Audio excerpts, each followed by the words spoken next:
Hello, my name is Mike LaPointe, and I am a Democratic Party candidate for Congress in District 2 of Washington State, running against our incumbent, Rick Larsen. This video is for anybody who would like to get to know a little bit about me, but I'm making it specifically for Democrats from the legislative districts that encompass Congressional District 2. But I'm not here today to ask you for your endorsement or your support, only for the opportunity to appear before your legislative districts and make the case that I am the best candidate for Congress. Now, the obvious question is, why don't I just make that case right here in this video? And the answer is, I'm the only one here. So of course I'm going to paint myself in the best light. But that doesn't help you any. It doesn't give you that comparison. You need the candidates on stage where you can ask them questions and make an informed decision about who you would like to see go forward as your congressperson. See, I've run for this position twice as an independent. I am a left-leaning person, but I chose to run outside of the Democratic Party because I wanted people to understand that I was running to represent all the people. I do not automatically toe the party line. I will reach decisions and legislate based on what is in the best interest of the majority of people in our district. Like many in the two-party system, I have become disillusioned with the quality of the candidates, many times preordained, supported by party elites for political reasons that make no sense if the result you really want was securing the best candidate for the office. In my two runs for Congress, I have gained much support despite my inability to get our incumbent congressman to answer questions on the same stage with me. Mr. Larsen has calculated that it is better to avoid me than to engage me on the issues.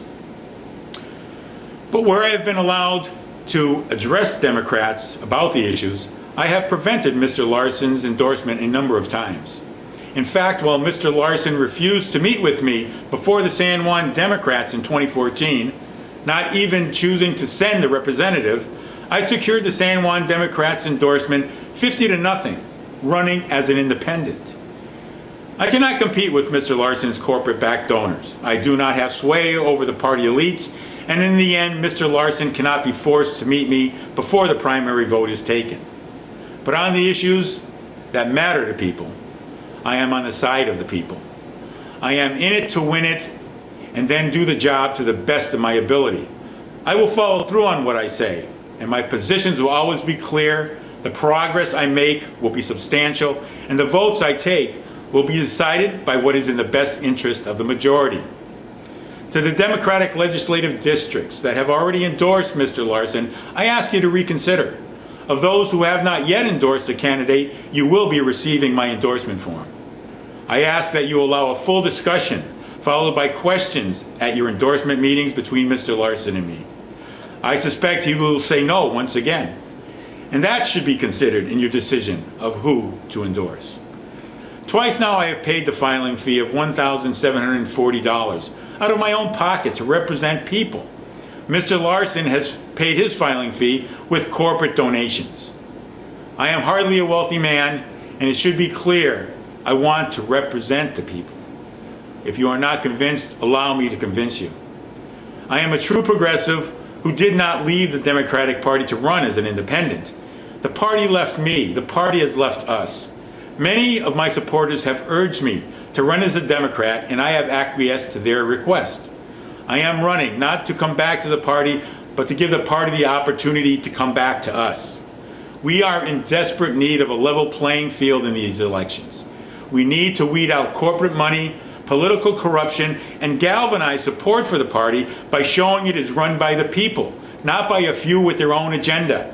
It has been shown that we can win an election by waving the party label, but that does not bring us the needed change. We need candidates to bring the youth into the party and then engage them in the future of our party. Democrats need to show we can act democratically. Bring me your hard questions. You will get detailed answers to them all, but hold Rick Larsen to account also. He needs to face criticism and questioning by his constituents and opponents. That is only fair and just, him and I before the people. That's all I want. It's a level playing field, and it's all I really have. Mr. Larsen has the deep corporate pockets, and that should not be the reason that he gets reelected.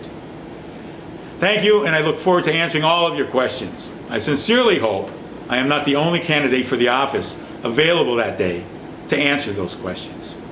Take care.